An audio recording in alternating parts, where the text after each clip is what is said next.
아멘. 오늘 이 말씀으로 예수님의 성품 42번째 사랑은 모든 것을 믿으며 라고 하는 제목으로 하나님의 말씀을 증거하겠습니다.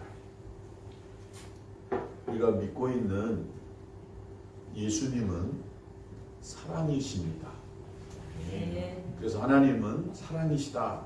영어로는 God is love. 즉 하나님은 사랑이시다. 하나님 이꼴로 사랑. 이렇게 표현되는 것을 볼 수 있습니다. 고린도전서 13장 우리가 계속해서 함께 나누고 있는 이 말씀은 사랑장이다라고 이렇게 이야기합니다.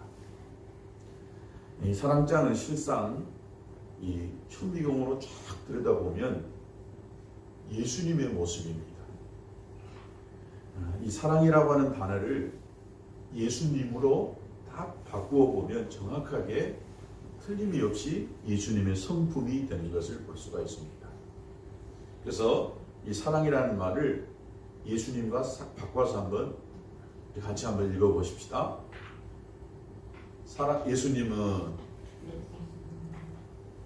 예수님은 오래 참습니다. 예수님은 온유합니다. 예수님은 투기하지 않습니다. 예수님은 자랑하지 않습니다. 예수님은 교만하지 않습니다. 예수님은 무례히 행치 아니합니다. 예수님은 자기의 유익을 구치 아니합니다. 예수님은 성내지 않습니다. 예수님은 악한 것을 생각지 않습니다. 예수님은 불의를 기뻐하지 않습니다. 예수님은 진리와 함께 기뻐합니다. 예수님은 모든 것을 참습니다. 예수님은 모든 것을 바랍니다. 예수님은 모든 것을 견딥니다. 여기 사랑이라고 하는 이 말을 예수님과 바꿔도 전혀 틀림없이 분명하게 똑같이 의미가 나타나고 있는 것을 볼 수가 있습니다. 우리 인간은 하나님의 형상대로 만들어졌다라고 이렇게 이야기하지 않습니까? 그러므로 우리 인간에게 있어서 가장 중요한 형상이라고 하는 것은 하나님의 이 사랑의 근원인 사랑이신 그 예수님, 그것을 쫓아 닮아가는 것입니다. 그래서 예수님의 삶에서 우리는 고린도서 13장에 묘사하고 있는 이 사랑의 10가지, 5가지의 이 속성 모두를 다 볼 수가 있는 것입니다. 그러니까 우리가 예수님을 닮아간다라고 하는 것은 이런 사랑의 사람이 되는 것이다 라고 하는 말인 것입니다. 그러므로 우리가 사랑하는 이 사랑의 목표는 어디이냐? 예수님이십니다.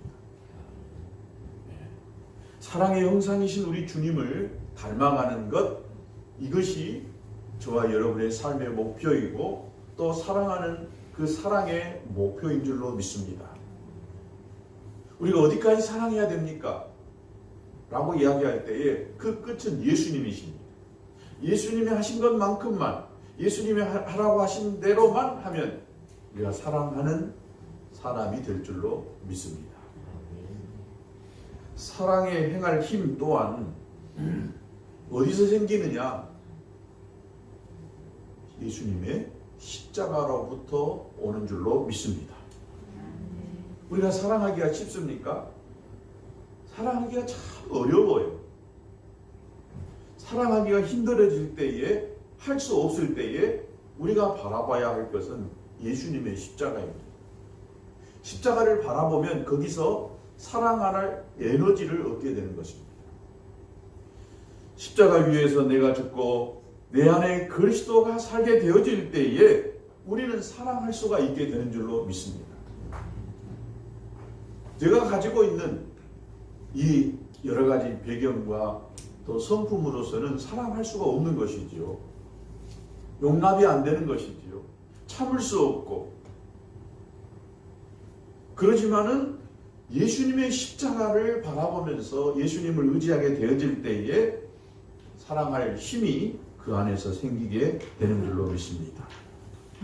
우리가 사랑하기 힘든 것은 십자가 앞으로 나아가지 않고 여전히 자기의 성품, 또 이 감정, 기분대로 하려고 하기 때문에 사랑하기가 어렵습니다. 나는 상대하기 싫고 보기 싫은 그런 사람이지만, 그러나 예수님의 십자가의 사랑을 생각하면 다 사랑할 수가 있게 되어지고, 나는 도저히 품을 수 없지만은 예수님의 십자가를 놓고 보면 다 품을 수 있는, 포용할 수 있는, 용서할 수 있는 사람이 되는 줄로 믿습니다. 13번째 이 사랑의 속성은, 사랑은 모든 것을 믿는다라고 하는 것입니다. 즉 사랑은 믿어준다는 것입니다. 무엇을 믿느냐? 모든 것을 다 믿어준다는 것입니다. 이게 참 어려운 것입니다. 이 모든 것 안에는 긍정적인 것뿐만이 아니라 그 사람의 부정적인 것도 다 포함되어 있습니다. 우리가 긍정적인 것을 믿는다라고 하는 것은 너무나 당연하고 어쩌면 사랑이 없이도 가능합니다. 그러나 사랑하는 관계에서 요구되는 것은 그 상대방이 부정적인 것을 가지고 있다 할지라도 그것을 믿는 이것이 사랑이다라고 이렇게 예수님께서 우리에게 가르치고 있습니다. 그래서 우리 한국 성경에 보면 모든 것이라고 표현되어 있지만 영어 NIV 성경에 보면 이 모든 것을 좀 다르게 해석했습니다. 항상이라고 하는 말로 번역해 놓은 걸 볼 수 있습니다. 그러니까 사랑은 항상 믿어준다는 거예요. 항상 모든 것들을 통해서 다 믿어준다는 것입니다. 그래서 사랑은 항상 믿습니다. 또 다른 이 성경의 번역본을 보면 어떻게 되어져 있냐면 모든 것의 끝까지라고 하는 말로 번역되어져 있습니다. 그러니까 사랑은 끝까지 믿어준다. 한 번, 두 번, 세 번, 네 번, 10번 믿어주다가 그냥 안 믿어버리는 것이 아니라 사랑하는 것은 끝까지 믿어준다는 거예요. 그 끝까지라고 하는 것은 중간에 여러 변수들이 많이 일어나겠지요. 그런데도 불구하고 끝까지 믿어준다는 거예요. 불가능하겠죠. 오늘 그래서 우리가 불가능하고 우리로서는 도저히 모든 것 항상 끝까지 다 믿어줄 수 없는데 어떻게 주님은 그것을 하셨는지를 같이 살펴보면서 우리도 좀 가능성을 오늘 붙잡을 수 있게 되기를 주님의 이름으로 축복합니다. 사람에 대한 믿음이 없는 사랑은 어쩌면요 진정한 사랑이 아닐 수 있습니다.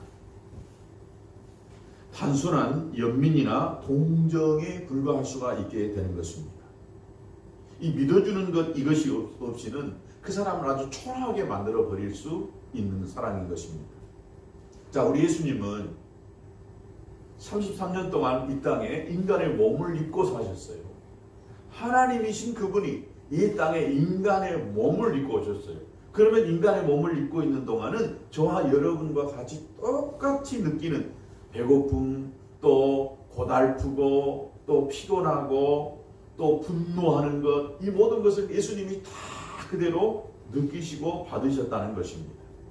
근데 예수님께서 제자들을 가르치시면서 뭐라고 하냐면 너희들은 나의 하는 일을 너희들도 할 수 있을 것이다 라고 이렇게 예수님께서 제자들에게 말씀했습니다.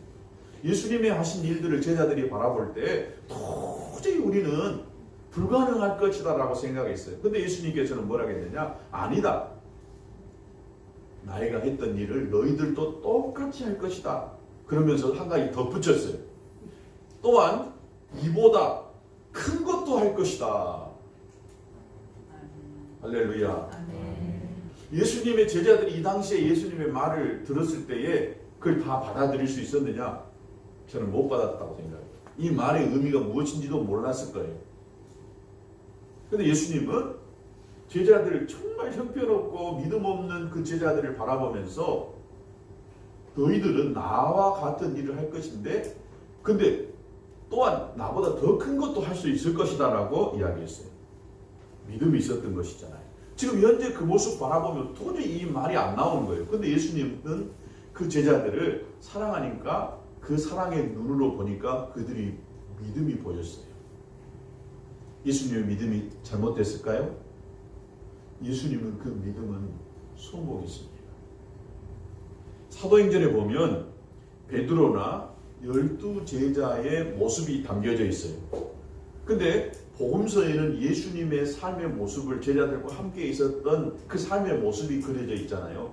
근데 이 복음서에서 제자들의 모습과 사도행전에 나타난 베드로와 그 나머지 제자들의 모습과는 전혀 다른 모습이 보여져 있는 것을 볼 수가 있습니다.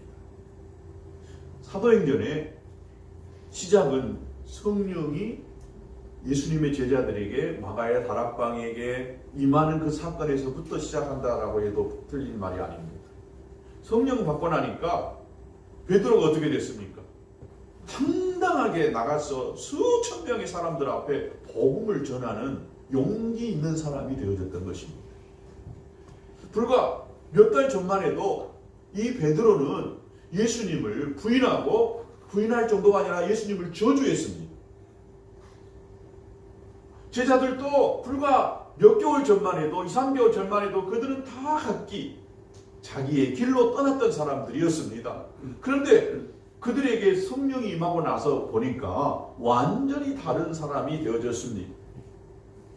복음을 위해서, 하나님의 교회를 세우는 그 일을 위해서 기꺼이 자기 목숨을 아까워하지 아니하고 내놓는 그런 사도 베드로가 되어졌고 12사도가 되어졌던 것을 볼 수가 있습니다. 어떻게 이것이 가능했을까요? 예수님의 믿어주는 사랑이 제자들로 하여금 이렇게 할 수 있도록 만드셨다라고 믿습니다.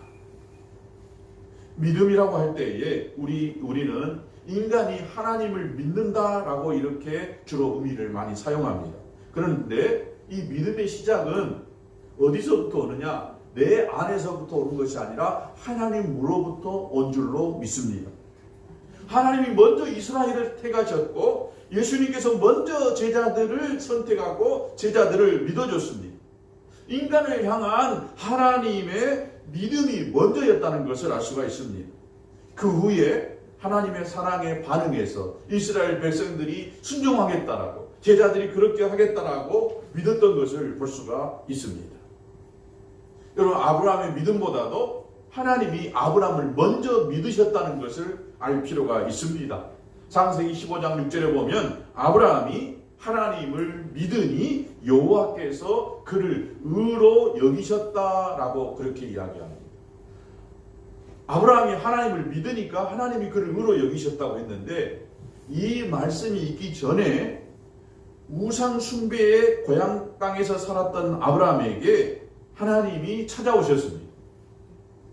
하나님을 몰랐던 아브라함에게 하나님이 찾아오셔서 말씀합니다. 창세기 12장 2절과 3절에 내가 너로 큰 민족을 이루고 내게 복을 주어 내 이름을 창대케 할 것이다. 너는 복의 근원이 될지다. 너를 축복하는 자에게 내가 복을 내리고 너를 저주하는 자에게 내가 저주할 것이다. 땅의 모든 족속이 너를 인하여 복을 얻을 것이다. 이때 아브라함의 나이는 75세였습니다. 하나님에 대해서 전혀 무지했습니다. 믿음도 없었습니다. 그런데 하나님은 아브라함을 향하여서 말씀을 던집니다. 너의 자손이 큰 민족이 될 것이다. 무자한 자식이 없는 이 아브라함에게 하나님이 너의 자손이 큰 민족을 이룰 것이고 너는 열국의 아비 조상이 될 것이다 라고 이렇게 믿어주는 말씀을 아브라함에게 던지고 있는 것을 볼 때에 우리의 믿음이 내 안에서 나온 것이 아니라 하나님으로부터 온다는 사실을 우리가 알 수가 있습니다. 여러분, 사람은 믿어줄 때에 달라지기 시작하고 믿어줄 때에 커져가기 시작하는 것입니다. 아브라함을 향한 이 기대와 믿음이 아브라함을 큰 사람으로 만들어 주었던 것입니다.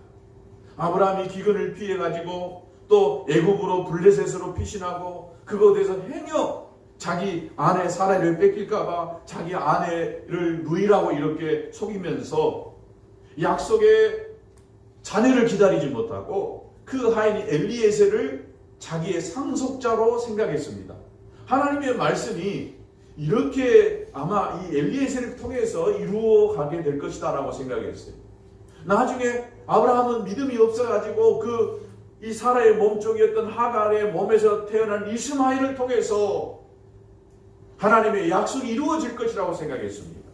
그러나 하나님은 아브라함과 사라를 통하여서 하나님이 큰 민족을 이루시겠다라고 하셨던 것입니다.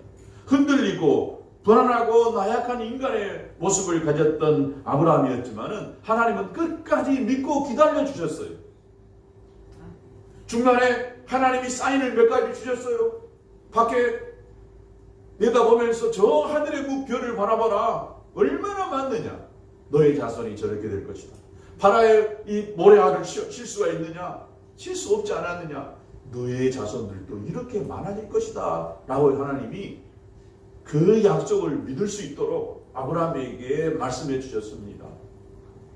그런 세월 25년이 지나고 나니까 하나님이 약속대로 아브라함에게 이삭이 태어났고 얼마나 귀한 아들이었습니까? 그런데 아브라함이 하나님이 믿어주니까 그 믿음에 기대하는 그 정도로 성장하기 시작했습니다. 그래서 나중에 하나님이 테스트합니다. 정말 이 아브라함이 믿음의 조상이 될 만한 그런 그릇인가를 알기 위해서 테스트하는데 네가 가장 아끼는 아들 이삭을 번제로 드려라 라고 이렇게 말합니다. 어떻게 했습니까? 아브라함은 하나님의 기대와 믿음에 맞게 이제는 자기 목숨보다도 소중한 아들 독자 이삭을 하나님 앞에 내놓을 만한 그런 믿음의 사람으로 성장할 수 있었던 것입니다. 이것이 어떻게 가능했습니까? 나약하고 연약한 믿음 없는 아브라함을 하나님 편에서 믿어주었던 것입니다. 버리지 아니하고 포기하지 않고 믿어주었어요. 이 믿음 때문에 하나님이 이렇게 큰 사람으로 성장할 수 있게 된 줄로 믿습니다. 이스라엘이라고 하는 그 민족도 마찬가지입니다. 이스라엘이 하나님이 믿기 전에 하나님이 먼저 이스라엘을 믿어줬습니다. 신명기 4장 6절에 보면 이스라엘 향하여 하나님께서 이렇게 말씀합니다. 그들이 이 모든 규례를 듣고 이르기를 이 큰 나라 사람은 과연 지혜와 지식이 있는 백성이로다 그랬습니다. 아주 별별 일 없는 작은 나라 사람들이지만은 하나님이 뭐라고 했어요? 이스라엘 백성들에게 이 큰 나라 사람이다 라고 이렇게 말씀했습니다. 이스라엘이 얼마나 목이 곱고 완고했습니까? 끊임없이 우상을 숭배하고 불평불만하고 수많은 기적을 보았음에도 놀라지도 감사치도 않는 백성들이었습니다. 그렇지만 하나님은 이스라엘을 향하여 너희는 큰 나라다 라고 이렇게 인정하고 믿어주었습니다. 하나님의 믿음이 틀렸을까요? 실패했을까요? 아닙니다. 하나님의 믿음은 실패하지 않았습니다. 이스라엘이 비록 중간에 우상 숭배하고 말씀대로 살지 않음으로 인하여서 하나님의 심판을 받아서 이스라엘 나라가 사라져버렸고 그 유대인은 뿔뿔이 흩어져서 2000년을 살아왔습니다. 그러나 하나님의 때가 되니까 곳곳에 흩어졌던 이스라엘 백성들을 다시 불러 모았어요. 그리고 하나님이 약속한 그 땅에 와서 나라를 세우게 했습니다. 하나님의 말씀은 때가 되니까 이루어졌습니다. 별별 일 없고 아주 작은 민족이었지만은 그러나 여러분 이 세계를 누가 움직여가고 있는지 아십니까? 별별 일 없고 나라가 생긴 지 100년도 안 된 그 이스라엘이라고 하는 그 나라 유대인이 이 세계를 움직이고 있다는 사실입니다. 유대인의 성공은 놀랍습니다. 노벨상 우리 최고의 상이라고 하잖아요. 근데 노벨 경제학상의 65%를 다 유대인들이 쓸어가고 있습니다. 노벨 의학상은 23%, 노벨 물리학상은 22%, 노벨 화학상은 11%, 문학상은 7%. 놀랍잖아요. 그 작은 민족이 이 세계의 가장 월등한 민족이 되어져서 세계를 움직이고 하고 있는 것입니다. 미국은 세계 최강대국이잖아요. 근데 미국이라는 그 사회를 움직여가고 있는 이 주된 사람들이 다 유대인들입니다. 미국 변호사의 15%는 유대인들이라는 것입니다. 의사의 15%도 유대인이고 미국의 400대 재벌의 23%도 다 유대인들이 가지고 있는 기업인 것입니다. 그 중에 40대 재벌을 뽑아보면 그 안에서 40%가 유대인들이 그 그룹의 원을 하는 것입니다. 얼마나 놀랐습니까? 유명한 칼 막스, 또 프로이드, 아인슈타인, 칼 융, 이 모든 사람들이 다 유대인입니다. 이름만 들어도 다 알 수 있는 사람들. 또 유명한 이 세계 기업들, 패션계 이 폴로, 청바지에 유명한 리바이스, 스트라우스 청바지, 조다시, 켈빈 클라운, 샴푸, 비달 사순, 던킨 도너츠, 허시 초콜릿, 베스킨 라빈스 아이스크림, 헐리우드 영화사, 이 모든 것들이 전부 다 유대인들이 가지고 있는 기업들입니다.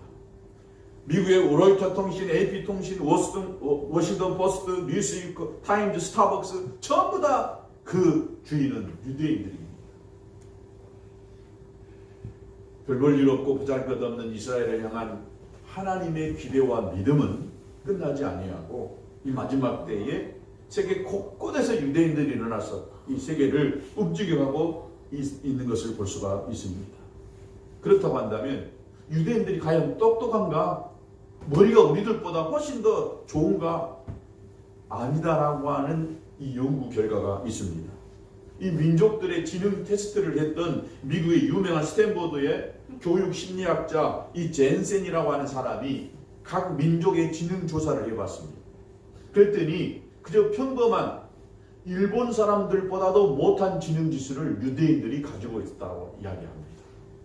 그런데도 유대인들이 이 세계를 주름잡고 있는 그 원인 중에 하나가 바로 젠센이라고 하는 그 심리학자는 뭐라고 했느냐, 하나님으로부터 선택받은 민족임을 굳게 믿고 살아가는 자긍심이다라고 이렇게 이야기했습니다.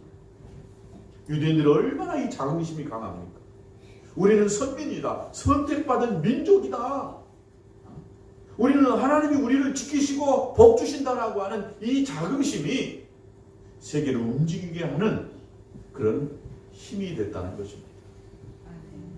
이게 뭘까요? 하나님이 이스라엘을 믿어주는 믿음인 줄로 믿습니다.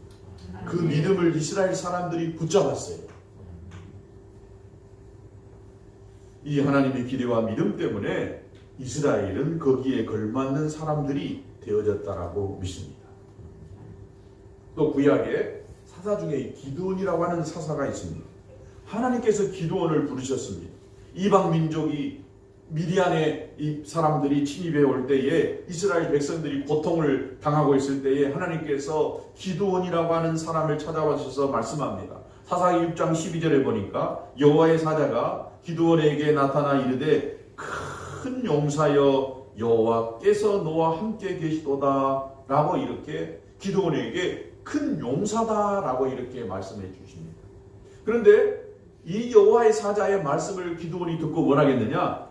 기드온은 사사기 6장 15절에 보니까 나의 집은 므낫세 중에 극히 약하고 나는 내 아비 집에서 제일 작은 자입니다 라고 이렇게 말합니다.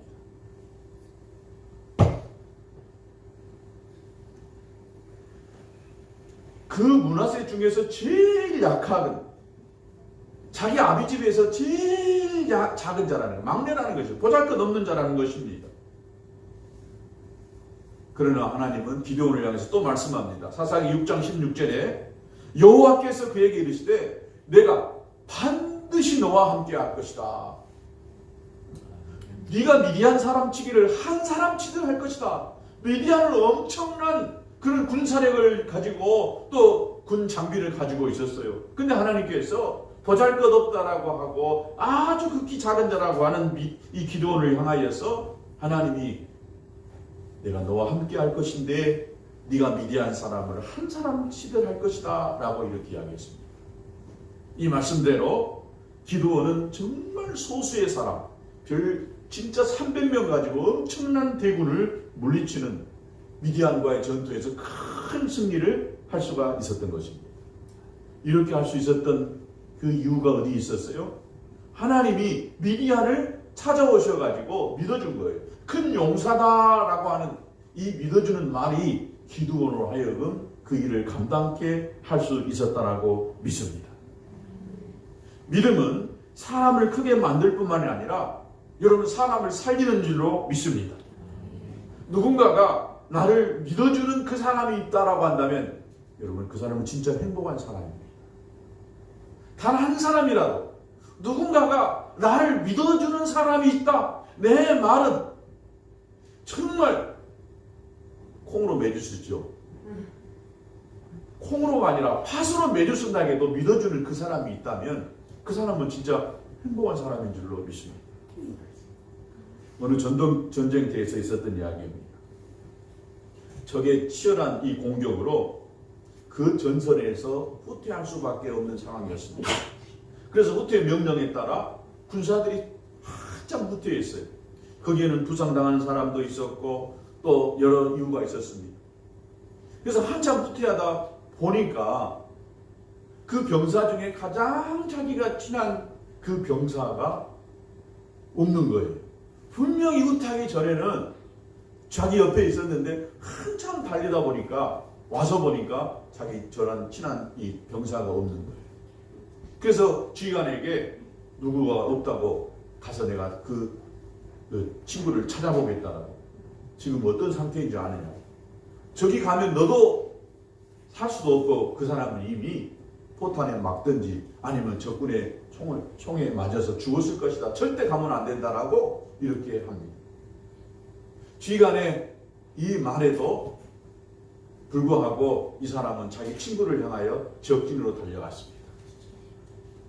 달려가고 한참 뒤에 이제 간 사람도 죽었구나 생각했는데 어떤 한 사람이 등에다가 이 사람 한 사람을 짊어지고 옵니다. 와서 보니까 그 짊어지고 온 사람은 이미 죽었습니다. 지휘관이 이야기합니다. 그거 봐라. 내가 분명히 죽었다고 했잖아. 하마터면 너도 죽을 뻔했느냐. 이 멍청한 일을 왜 했느냐. 이 가치 없는 의미 없는 일을 왜 했느냐. 이미 죽은 사람을 왜 데리고 와. 그때 이 병사가 지휘관에게 이렇게 이야기합니다. 의미 없고 가치 없는 일이 아니었습니다. 내가 이 친구를 찾아갈 때에 이 친구는 아직 생명이 붙어 있었습니다. 그리고 내가 찾아가니까 이 친구가 나한테 나는 네가 반드시 나를 구하러 올 줄 알았다라고 그렇게 이야기하는 거예요. 그러니 이 친구가 목숨을 걸고 친구를 구하러 갈 만한 그런 가치가 있었다라고 하는 것입니다.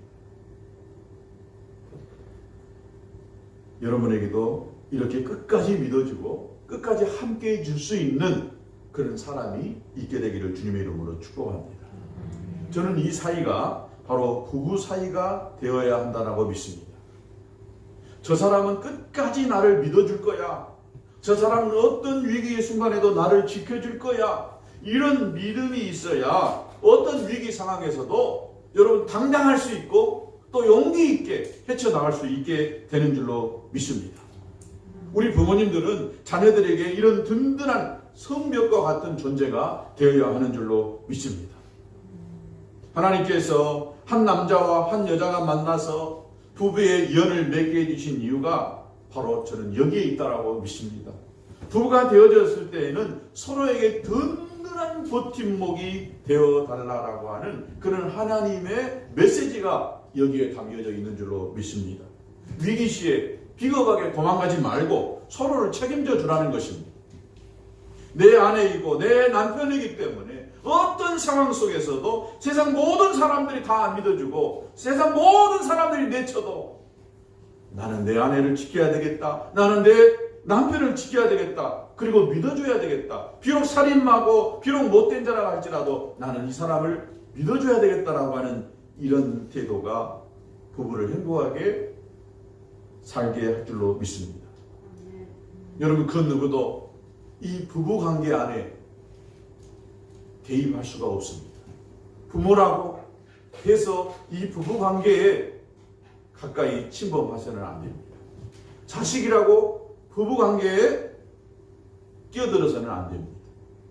그래서 세상에서 가장 가까운 어쩌면 내 자식보다도 더 가까운 내 부모가 더 가까운 사람이 내 아내이고 내 남편인 줄로 믿습니다.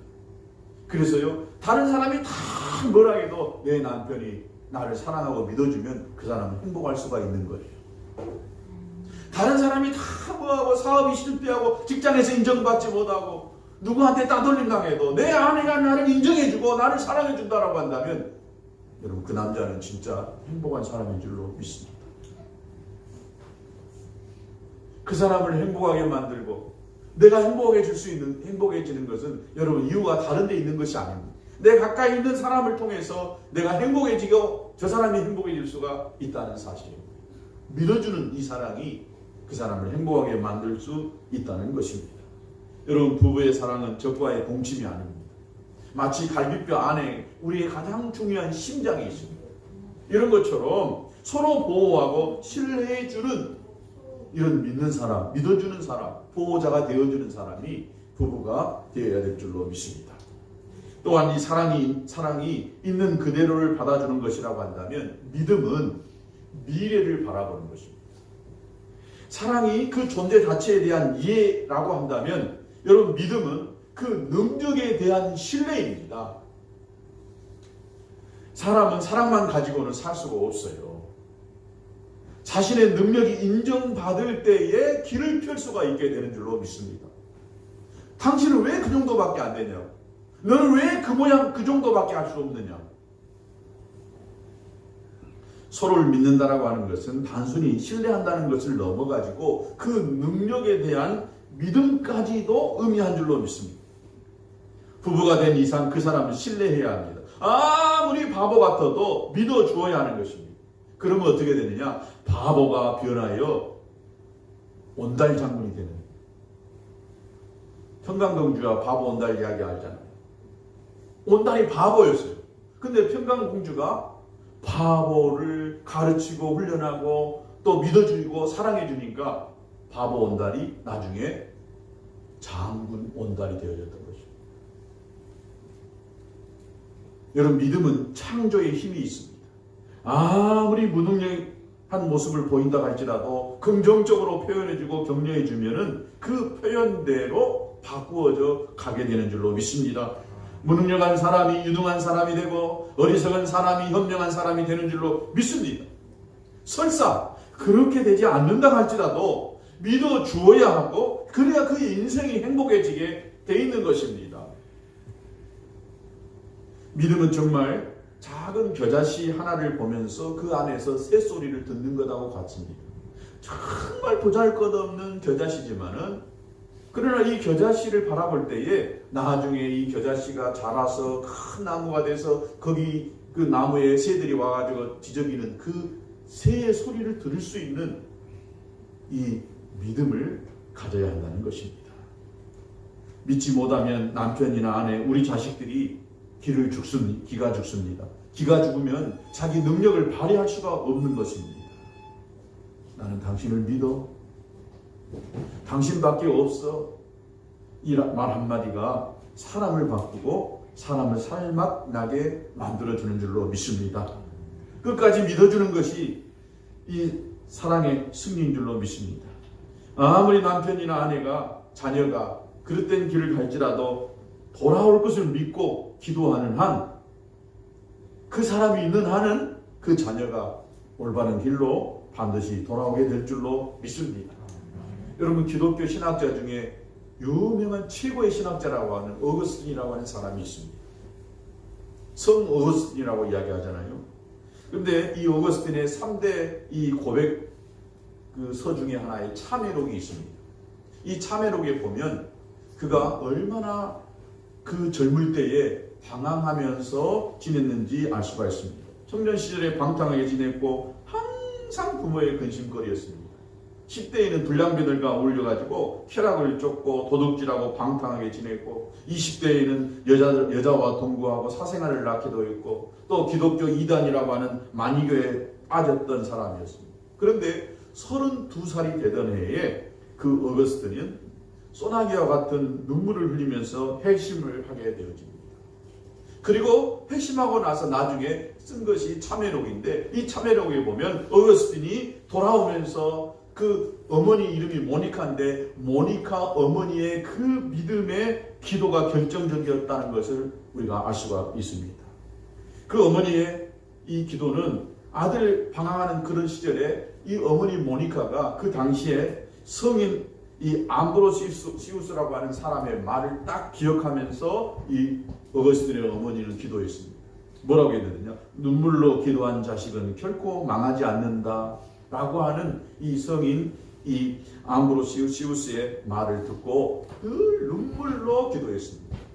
그래서 눈물의 그 자리, 모니카의 기도의 자리는 항상 이 땅바닥이 흠뻑 젖을 정도로 그렇게 이 자녀를 향한 눈물이 끊이지 아니한 기도를 했던 것을 볼 수가 있습니다. 이 기도 탓인지 32살에 어거스틴은 돌아왔습니다. 그리고 참회록에 이르게 있었습니다.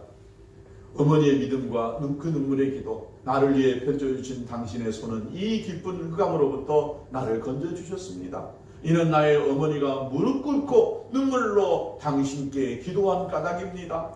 당신의 신실한 요정인 나의 어머니는 보통 어머니들이 죽은 자식을 위해서 우는 것보다도 살아있는 나를 위해서 더 울었습니다. 어머니께서 늘 기도하는 것은 눈물로 바닥이 흥건히 접근하였습니다. 하나님은 자식을 위해 흘린 눈물의 기도를 들어주셨고 그 눈물을 멸시하지 않으셨습니다. 여러분 앞에 자식이 간다면 그 슬픔은 이루 말할 수 없을 것입니다. 아마 자식을 먼저 보낸 그 어머니는 평생 남은 세월 동안 눈물을 훔치고 살 수밖에 없어요. 여러분, 그런데 이 눈물보다도 살아있는 자식을 위해, 회개하지 않는 그 자식을 위해서 흘리는 눈물이 더 컸다라고 하는 것입니다. 그만큼 이렇게 엄마의 이 눈물의 기도가 있어야 된다는 것을 말하고 있습니다. 어머니의 눈물은 위대합니다. 사람을 바꾸는 이성적인 설득이 아니라 바로 뜨거운 눈물인 줄로 믿습니다. 자녀를 돌이키게 하는 것은 포기하지 않는 부모의 믿음인 줄로 믿습니다. 늘 축복해 주시고 늘 하나님의 말씀으로 격려하고 또 믿음으로 심을 때에 반드시 좋은 결과가 만들어질 줄로 믿습니다. 갈라디아서 6장 9절에 우리가 선을 행하되 낙심하지 말지니 피곤하지 아니하면 때가 이름에 거두리라.